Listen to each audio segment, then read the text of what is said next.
គឺនៅក្នុងវីដេអូនេះយើងនឹងនិយាយតាក់ទងជាមួយនឹងថ្នាំចាក់ពញាកំណើតអញ្ចឹងនៅក្នុងវីដេអូនេះគឺខ្ញុំសូមលើកយកនៅវត្ថុបំណងសំខាន់4តាក់ទងជាមួយថ្នាំចាក់ពញាកំណើតនឹងវត្ថុបំណងសំខាន់ទី1តើអ្វីទៅជាថ្នាំចាក់ពញាកំណើតវត្ថុបំណងសំខាន់ទី2គឺតាក់ទងជាមួយនឹងប្រសិទ្ធភាពនៃថ្នាំចាក់ពញាកំណើតវត្ថុបំណងសំខាន់ទី3គឺយើងនិយាយអំពីផលរំខាននៃថ្នាំចាក់ពញាកំណើតនឹងនិងទី4យើងនិយាយអំពីស្ត្រីណាដែលអាចប្រើបាននិងស្ត្រីណាដែលមិនអាចប្រើថ្នាំចាក់ពញាកំណើតនឹងបានតើឥឡូវមិនឲ្យខាតពេលយូរយើងចូលទៅដល់ចំណុចសំខាន់ទី1ដែលជាវត្ថុបំណងសំខាន់ទី1នៅក្នុងវីដេអូនេះអញ្ចឹងតើអ្វីទៅជាថ្នាំចាក់ពញាកំណើតថ្នាំចាក់ពញាកំណើតគឺជាប្រភេទមធ្យោបាយពញាកំណើតមួយដែលគេប្រើដើម្បីចាក់ទៅក្នុងខ្លួនរបស់ស្ត្រីគេចាក់ថ្នាំនេះនៅតាមសាច់ដុំដូចជានៅសាច់ដុំស្មាឬក៏សាច់ដុំតាគៀកហើយថ្នាំចាក់ពញាកំណើតនេះគឺវាផ្សំឡើងដោយអ៊ុរម៉ូនតែមួយប្រភេទទេដែលមានឈ្មោះថា Progestin ថ្នាំចាក់ពញាកំណើតនេះគឺវាមានច្រើនប្រភេទប៉ុន្តែតកតងជាមួយនឹងវីដេអូនេះគឺខ្ញុំសូមបង្ហាញអ្នកនរគ្នាតកតងជាមួយថ្នាំចាក់ពញាកំណើតដែលយើងធ្វើការចាក់ជារៀងរាល់3ខែយើងចាក់ម្ដងពីព្រោះថាជាទូទៅស្ត្រីគាត់ច្រើនតែប្រើប្រាស់នៅមធ្យោបាយពញាកំណើតប្រភេទនេះតែពិតថ្នាំនឹងវាមានថ្នាំខ្លះគេចាក់រៀងរាល់ខែថ្នាំខ្លះគេចាក់2ខែម្ដងហើយថ្នាំខ្លះគេចាក់3ខែម្ដងអញ្ចឹងខ្ញុំលើកយក3ខែចាក់ម្ដងអញ្ចឹងថ្នាំពញាកំណើតប្រភេទនេះគឺ3ខែគេចាក់ម្ដងប៉ុន្តែក្នុងករណីខ្លះឧទាហរណ៍ថាស្ត្រីគាត់ដល់ថ្ងៃត្រូវចាក់ប៉ុន្តែគាត់ភ្លេចឬក៏គាត់យឺតយ៉ាវអញ្ចឹងគាត់អាចយឺតយ៉ាវយ៉ាងយូរណាស់គឺ4សប្តាហ៍ឬក៏1ខែបើន័យថាដល់ថ្ងៃដែលគាត់ត្រូវចាក់3ខែចាក់ម្ដង3ខែចាក់ម្ដងហ្នឹងប៉ុន្តែស្រាប់តែគាត់យឺតអញ្ចឹងយឺតមិនកុំឲ្យលើសពី4សប្តាហ៍បើន័យថាយើងយឺតយូរបំផុតគឺរយៈពេល1ខែកុំឲ្យលើសហ្នឹងណាអញ្ចឹងយើងនិយាយឲ្យខ្លីថាលើសថ្ងៃហ្នឹងកុំឲ្យលើសពី1ខែគឺយើងនៅតែអាចចាក់បានមានប្រសិទ្ធភាពទៅដែរអាហ្នឹងតកតងជាមួយថ្នាំចាក់ពញាកំណើតឥឡូវយើងចូលដល់ចំណុចសំខាន់ទី2តកតងជាមួយនឹងប្រសិទ្ធភាព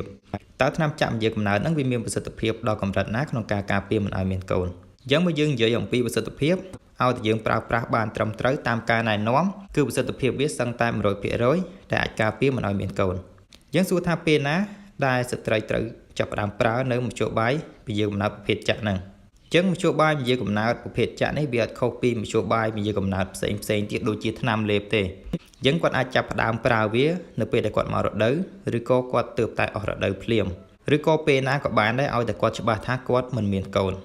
ប៉ុន្តែបើសិនជាយើងប្រើនៅពេលដែលគាត់មករដូវឬក៏ទើបតែអស់រដូវគឺប្រសិទ្ធភាពរបស់វាហ្នឹងគឺយើងអាចធានាបាន 100% បានន័យថាក្រោយពេលដែលយើងចាក់ហើយភ្លាមសម្រាប់អ្នកប្រើដំបូងគឺយើងមិនបាច់ចាំធ្វើការប្រើមធ្យោបាយពញាកំណើតណាផ្សេងដើម្បីជំនួយទេគឺមានសុវត្ថិភាពតែម្ដងប៉ុន្តែបើសិនជាយើងប្រើនៅពេលណាមួយខុសពីថ្ងៃដែលគាត់មករដូវឬក៏ក្រោយពេលគាត់អស់រដូវគឺយើងអាចប្រើបានប៉ុន្តែទី1គឺយើងត្រូវឲ្យច្បាស់ថាស្ត្រីនឹងច្បាស់ជាមិនមានកូន 100% ក្រោយពេលដែលយើងធ្វើការពិនិត្យទឹកនោមដឹងថាគាត់អត់មានកូនហើយគឺយើងចាប់ផ្ដើមប្រើថ្នាំចាក់ហ្នឹងទៅបានប៉ុន្តែយើងត្រូវប្រើស្រោមអនាម័យដើម្បីការពាររយៈពេល7ថ្ងៃសិនក្រោយពេលដែលយើងចាក់ហើយរយៈពេល7ថ្ងៃក្រោយបន្ទាប់ពីការប្រើលើកដំបូងហ្នឹងគឺយើងមិនបាច់ចាំប្រើមធ្យោបាយការពារអីទៀតទេគឺថ្នាំហ្នឹងអាចមានប្រសិទ្ធភាពហើយការដែលយើងប្រើស្រោមអនាម័យរយៈពេល7ថ្ងៃនេះគឺដើម្បីការពារខ្លាចលោកវាមានក្រោយពេលដែលយើងចាក់ភ្លាមហ្នឹងវាអត់ទាន់ប្រសិទ្ធភាព 100% ទេអញ្ចឹងរយៈពេល7ថ្ងៃក្រោយក្រោយពេលយើងការពារហើយយើងត្រូវមកចាក់ឲ្យបានទៀងទាត់ជារៀងរាល់3ខែយើងចាក់ម្ដងឬក៏បើសិនជាយើងភ្លេចឬក៏លើសថ្ងៃលើសមិនកុំឲ្យលើសពីរយៈពេល1ខែ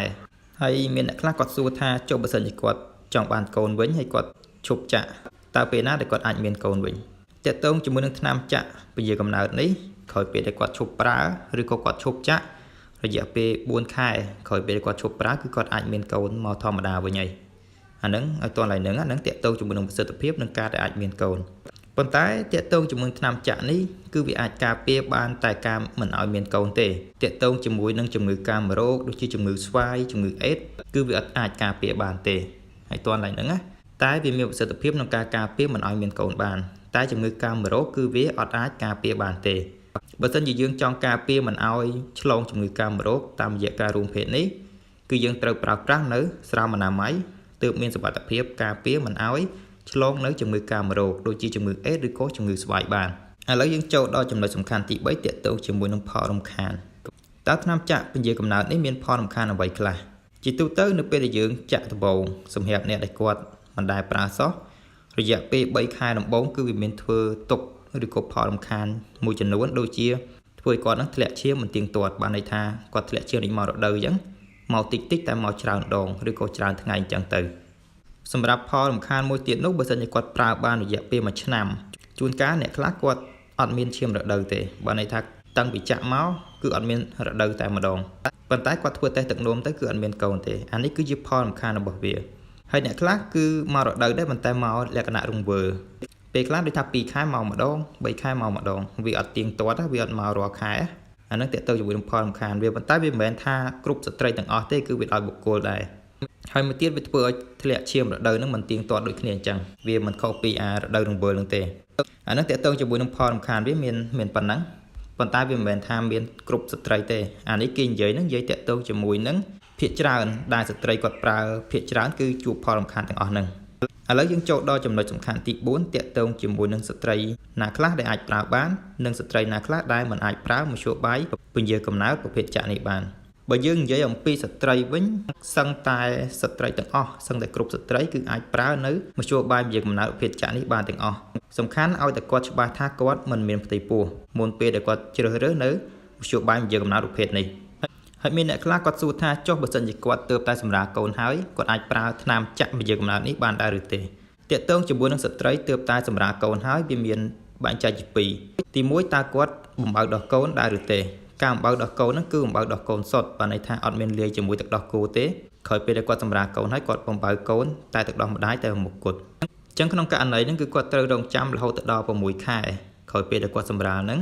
ទើបគាត់អាចប្រើនៅមធ្យោបាយពន្យាកំណើតនេះបានចុះសួរថាក្នុងចន្លោះពេល6ខែហ្នឹងចុះមកក្រោមបើសិនជាគាត់ធ្វើការរួមភេទតើអាចមានកូនដែរឬទេបានតម្រូវឲ្យគាត់ចាប់ពី6ខែឡើងបើសម្រាប់ស្ត្រីបំបើកដោះកូនគេហៅថាមធ្យោបាយពន្យាកំណើតដោយការបំបើកដោះកូនអញ្ចឹងឲ្យតែគាត់បំបើកដោះកូនសុទ្ធដោយមិនលាយជាមួយទឹកដោះគោហើយគាត់បំបើកដោះកូនទាំងថ្ងៃទាំងយប់បានន័យថាមួយថ្ងៃយ៉ាងតិចណាស់8ទៅ12ដងហ្នឹងអាហ្នឹងក៏គេចាត់ទុកថាជាមធ្យោបាយពន្យាកំណើតមួយដែរការបំបើកដោះកូនដោយទឹកដោះម្ដាយតែមួយគត់ហ្នឹងក៏ជាមធ្យោបាយពន្យាកំណើតមួយដែរសំខាន់ឲ្យតែយើងអនុវត្តបានត្រឹមត្រូវអាហ្នឹងគឺជាលក្ខខណ្ឌទី1បើសិនជាគាត់បំបើកដោះកូនជាមួយទឹកដោះម្ដាយតែមួយគត់គឺរហូតដល់6ខែទើបគាត់អាចចាក់បានទី2បើសិនជាគាត់សម្រាលកូនហើយភ្លាមប៉ុន្តែគាត់អត់បំបើកកូនដោយទឹកដោះម្ដាយទេគាត់បំបើកកូនដោយទឹកដោះគោអញ្ចឹងទៅដោយសារគាត់រវល់អញ្ចឹងទៅអញ្ចឹងគាត់អាចប្រើបាននៅពេលដែលគាត់សម្រាលហើយបាន1ខែកន្លះឡើងទៅបានន័យថាចាប់ពី1ខែកន្លះឡើងទៅទើបគាត់អាចធ្វើការចាក់នៅថ្នាំចាក់ពន្យាកំណើតនេះបានយើងឲ្យតន់ឡើយហ្នឹងណាអញ្ចឹងបានន័យថាសម្រាប់ស្ត្រីដែលទើបតែសម្រាលកូនហើយគាត់អត់បំបើកដោះកូនទេគឺយ៉ាងតិចណាស់ឬក៏យ៉ាងឆាប់ណាស់1ខែកន្លះឡើងទៅទើបគាត់អាចធ្វើការជ្រើសរើសនៅមធ្យោបាយពន្យាកំណើតប្រភេទចាក់នេះបានអញ្ចឹងឲ្យតន់ឡើយហ្នឹងអញ្ចឹងនៅក្នុងវីដេអូនេះខ្ញុំសូមបញ្ចប់តែប៉ុណ្្នឹងសម្រាប់វីដេអូក្រោយយើងនឹងជួបគ្នាទាក់ទងជាមួយនឹងមធ្យោបាយពន្យាកំណើតប្រភេទផ្សេងៗទៀតហើយនឹងរបៀបនៃការប្រើឲ្យបានត្រឹមត្រូវអញ្ចឹងខ្ញុំសូមអរគុណសូមជម្រាបលា